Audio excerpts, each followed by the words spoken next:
विधानसभा seat से BJP उम्मीदवार प्रवेश वर्मा की मुश्किलें इन दिनों काफी बढ़ती हुई नजर आ रही हैं। और क्यों ना बढ़े, कहा यह जा रहा है कि आदर्श आचार संहिता का उन्होंने उल्लंघन किया है और इसी के चलते उनके ऊपर एफआईआर भी दर्ज की गई है।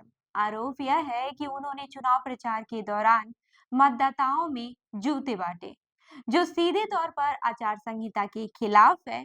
इस पूरे मामले को लेकर चुनाव आयोग ने दिल्ली पुलिस को पत्र भी भेजा है और कार्रवाई करने को भी कहा है।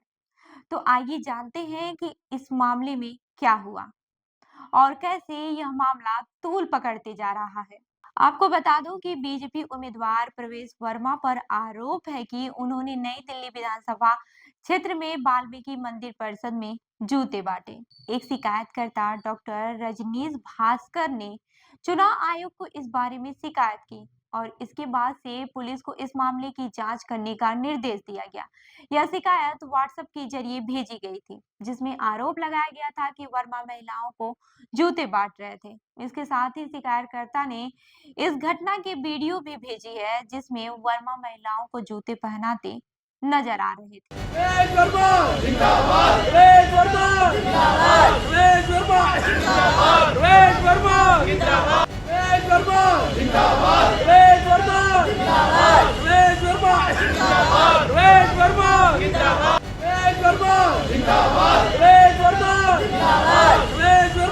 जिंदाबाद, प्रवेश वर्मा जिंदाबाद, प्रवेश वर्मा जिंदाबाद, प्रवेश वर्मा जिंदाबाद, वर्मा जिंदाबाद, प्रवेश वर्मा जिंदाबाद, प्रवेश वर्मा जिंदाबाद, प्रवेश वर्मा जिंदाबाद, प्रवेश वर्मा जिंदाबाद। वहीं चुनाव आयोग के पत्र में साफ तौर पर लिखा गया था कि इस मामले में एफआईआर दर्ज की जाए और जांच भी की जाए। मंदिर मार्ग पुलिस स्टेशन के एसएचओ को यह चिट्ठी भेजी गई थी, जिसमें यह कहा गया था कि आरोपों के आधार पर कार्यवाही की जाए। इस पर बीजेपी उम्मीदवार के समर्थकों ने अपनी प्रतिक्रिया भी दी है। उनका कहना है कि वर्मा ने यह कदम जरूरतमंदों की मदद के लिए उठाया था और इस मामले में कोई अपराध नहीं हुआ है। उनका कहना था कि वर्मा का उद्देश्य महिलाओं की मदद करना था और अगर किसी ने जरूरतमंदों को सामान दिया है तो उसे अपराध नहीं माना जा सकता। उनका यह भी कहना है कि वर्मा ने यह काम तब किया जब वह आधिकारिक रूप से उम्मीदवार नहीं बने थे। आपको मैं यह भी बता दूं कि प्रवेश वर्मा ने चुनाव के नामांकन से पहले यह काम किया था और नामांकन के बाद वह बीजेपी के आधिकारिक उम्मीदवार बने। इससे समर्थकों का कहना है कि अगर नामांकन से पहले यह घटना हुई है तो इसे चुनाव आचार संहिता का उल्लंघन नहीं माना जा सकता है। हालांकि विरोधी दलों ने इसे एक गंभीर मुद्दा बताया है और वर्मा के खिलाफ कार्रवाई की मांग की है।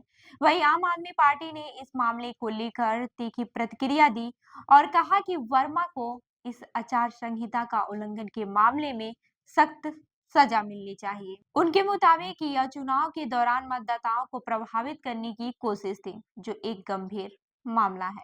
इस मामले पर वर्मा की पत्नी स्वाति सिंह वर्मा ने भी अपनी प्रतिक्रिया दी है। उन्होंने कहा कि प्रवेश वर्मा महिलाओं का सम्मान करते हैं और उनकी नीयत कभी भी गलत नहीं हो सकती है। उन्होंने यह भी कहा कि उनके पति ने जो कदम उठाया वह किसी को भी नुकसान पहुंचाने के लिए नहीं था, बल्कि समाज की जरूरतमंदों की मदद करने के लिए था। हालांकि इस पूरे मामले में अब तक कोई आधिकारिक बयान नहीं आया है कि एफआईआर में क्या कार्रवाई की जाएगी, लेकिन इस पूरे मामले ने दिल्ली विधानसभा चुनाव में हलचल मचा दी है। प्रवेश वर्मा की स्थिति अब कई सवालों के घेरे में है और यह देखना काफी दिलचस्प होगा कि इस मामले में पुलिस और चुनाव आयोग क्या कदम उठाते हैं। वहीं अब तक यह मामला चुनाव आयोग से लेकर पुलिस तक पहुंच चुका है और यह देखा जाएगा कि क्या इस मामले में वर्मा के खिलाफ कार्रवाई की जा सकती है या फिर यह किसी प्रकार की सियासी हलचल का हिस्सा बनकर रह जाता है। इस घटना ने चुनावी माहौल में और भी गहमा गर्मी ला दी है।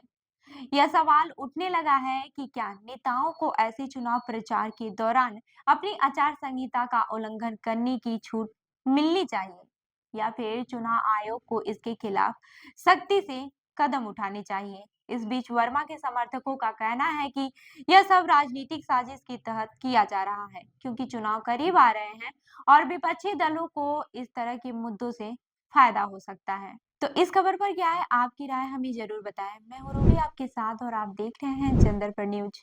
धन्यवाद।